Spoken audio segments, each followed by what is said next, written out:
The pros and cons of a Game Week 4 wildcard, and am I going to hit the magic button? Well, let's find out. Welcome to the Gianni YouTube show. Hope you guys are well and you're enjoying the international break. In today's show, sure, we're going to see my updated draft, my updated 15-man wildcard team.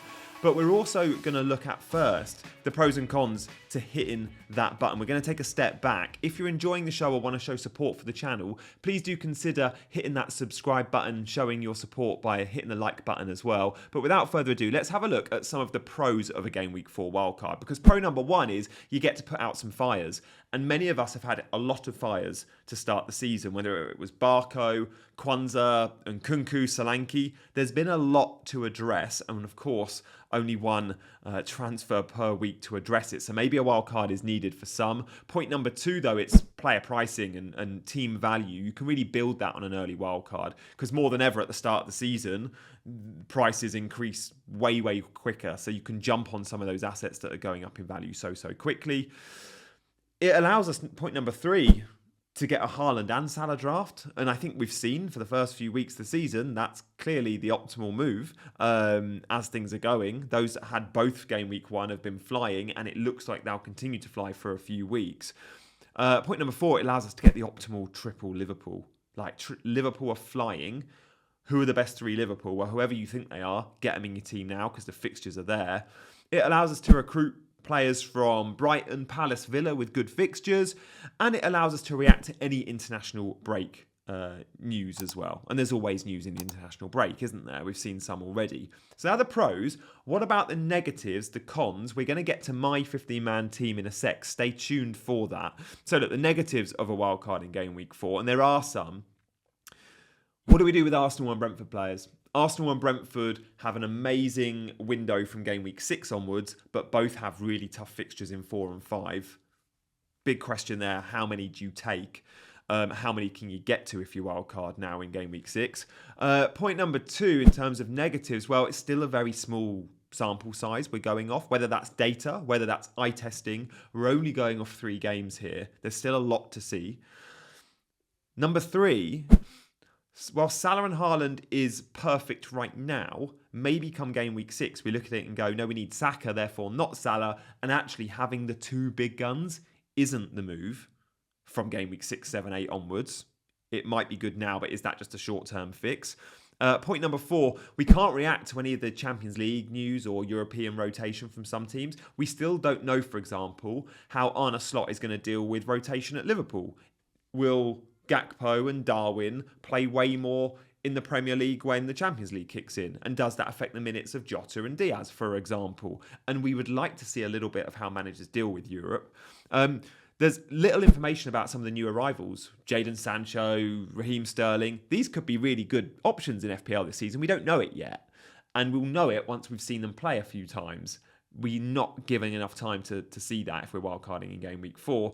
And you could argue, not the best fixture swings if we were to wildcard right now. Like, if we're wildcarding now, let's have a look at the ticker. This is from Fantasy Football Scout. We look at the next 6 game weeks. Right at the top of the ticker, it's teams that we don't often really back in FPL in a big way. Like Everton, Villa, we often have a couple. Ipswich, West Ham, Brighton. So sure, you can get some Brighton and Villa players, but it's not the sexiest of teams at the top if you go Game Week 4. This is filtered by attack for the next 6 game weeks on Fantasy Football Scout. You can do that in the members area. There's a link in the description if you want to check it out. But Liverpool, City, Arsenal, they're all in the bottom half. They're the teams that we really like in FPL. So another negative to wildcard 4. I'm still undecided what I'm doing. I'll give you my verdict later in the show. We'll see that 15-man wildcard squad in just a second. But before we do, shout out to today's sponsor, OneFootball. I love OneFootball for so many reasons. None more so than I can follow and keep up to date with Serie A. So sure, it's perfect for the Premier League, but other major leagues too. So if I want to get goals from Serie A, I want to see press conference quotes, up-to-date news stories or transfer gossip, it's got it all for Serie A. And now Yeah, this is pretty cool. I can watch live Serie A games through the OneFootball app. You can buy season-long passes, you can follow individual teams, or you can just buy single games. It's a brilliant resource, especially to those in the UK, so you can watch those games live on the OneFootball app. Yeah, pretty cool, pretty cool. I'll be checking it out. There's a link in the description. Make sure you're checking it out as well. Completely free to download. Get it on your phone. We'll move on now to my team, shall we? So, I've spent a lot of time putting this team together. It's changed throughout the international break. This is a wildcard team that genuinely, if I wildcard, I think this is where I'm at. I think this will be my team if I wildcard. It's a good-looking team. And we've seen the positives and the negatives, but let's just have a look at the 15-man squad I've put together. So in goal, we've got Verbruggen starting and Flecken on the bench. So let's put Flecken on the bench. Let's put Verbruggen in the 11. Verbruggen's next two fixtures are obviously brilliant, right? Ipswich and Forest. We know from Hersler at Brighton, he said Verbruggen's going to be his number one. So it's not like De Zerbi where he changed his number one every week. Verbruggen's going to get the games. And I see clean sheet potential in this Brighton team, and I love the next two fixtures. But then from game week 6, Brentford have got an unbelievable run. So these two keepers rotate really well. And all season we've gone, is it a premium goalkeeper we want? Is it a 4.5? I think the answer might be rotating 4.5s because there's good enough 4.5s out there this year. And I include Henderson and Areola and players like that too. But Verbruggen and Flecken for me. And then let's have a look at the defence, shall we? Guys, if you're enjoying the stream, do hit that like button and subscribe to the channel as well. Thank you for hitting that subscribe button. Loads of you have come on board early this season as well, which is awesome to see. So, the back line, Trent, who I have in my actual team. Now, I'm pairing Trent with Robertson. I think double Liverpool defence is the way to go. In the first 3 weeks, we have seen triple Liverpool clean sheet. No other team can say that. I think they're going to be very good at the back. And I think Robbo and Trent are both going to be big for upside. I think the potential there for points and the ceiling for both Robbo and Trent is excellent. Now, sure, you're spending a bit of money, but Robertson at 6 million in particular feels really, really cheap. So Forest, Bournemouth up next. It's a good run. And then Wolves away. Look, it's a very good run looking forward for Liverpool. And then my third defender, I've gone Rico Lewis. Now, you got to be a bit careful with Pep, knowing the Champions League's about to kick in. We will see Rico Lewis miss some games and Kyle Walker will come in. But I think Rico Lewis is first choice, especially in the easier fixtures, which is when you want him for FPL. And especially in the Premier League. Maybe Walker becomes the minutes man in the champs. Who knows? Regardless, he's a great option because he inverts. He's effectively playing as a midfielder.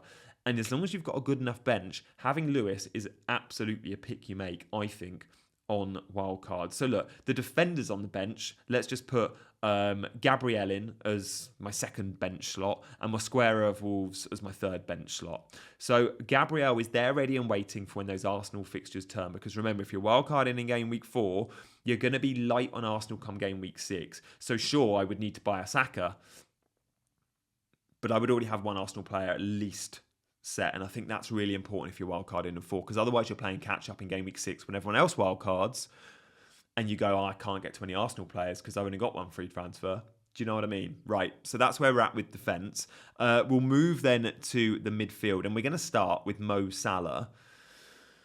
This is a Salah and Haaland draft, spoiler alert, and I want to show you some data on Mo Salah. So in the first 3 weeks, we have seen Salah absolutely matching Haaland. They've both got the same amount of FPL points, by the way. Both got the same amount of bonus points. They're really, really similar.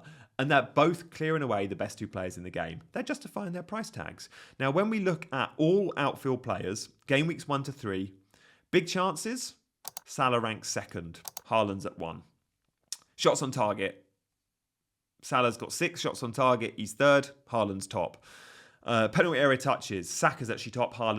Salah's second. Again, all these metrics, Salah's like top 3. Goals and assists combined. Salah at 2, Haaland at 1. Expected goals, involvement, XGI. Salah second, Haaland's top. Like, it's been an amazing start. And with the fixtures in mind and the way they've both looked, and because they've had summers off, I think that continues. So Salah is a lock in this wildcard team. Of course he is. We're going to go with some glue guys next to him, though. When I say glue guys, I'm talking about players that you just think as long-term holds, reliable, good players, talisman for their teams. They might not play for the most glamorous teams, but because of that, they're not going to have European involvement. So every weekend they're going to be fresh. And I'm talking about Eze and I'm talking about Mbermo. Eze and Mbermo are both going to be great options, I think, because they're standout players for their clubs, as I mentioned, but they've got good fixtures. So Eze has Leicester and Man United up next, both home games. I love Palace at Selhurst Park. We saw Eze game week 3 away to Chelsea, look brilliant. And then Mbermo, it's difficult games, of course it is. And actually, look, you could bench Mbermo. In fact, I'm going to put Mbermo on my bench, and I'm going to put, just because it's Man City and Tottenham up next. So Man City, Spurs up next, but then from game week 6, you're going to start Mbermo. In my 11 alongside Eze, we're going to put Morgan Rogers. Rogers ordinarily might be a bench player, but because the fixtures are there for Aston Villa, we're going to put Rogers in the 11 alongside another budget mid, Adama Traore. Remember, we need these 5 million men if you're having Haaland and Salah and Trent, right? And then expensive defenders like Robbo and Gabriel. But Adama's got the fixtures in West Ham at home, at Newcastle at home. He's getting 90 minutes every now and then, Adama. He's starting games. Reece Nelson now in could affect his minutes. Let's monitor that. But 5 million, you're willing to take the gamble. He doesn't have the best end product. He doesn't get the most amount of goals and the most amount of assists. But he's playing for a well-functioning team and he's only 5 million. I think Adama is a good option. And Mbermo, we obviously don't need to speak about. Rogers, we know what we're getting from him too. We're getting a 90-minute man there too. So that's the midfield. Rogers will be in the 11 this week and Mbermo first sub.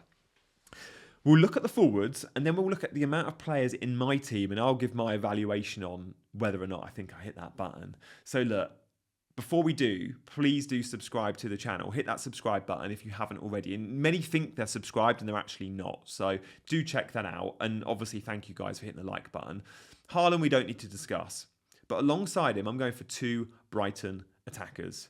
Yeah, I know. The strength and depth at Brighton is very good. And at first, you look at it and go, maybe it's a little bit like hit and miss at Brighton in terms of can you guarantee starts for your guy?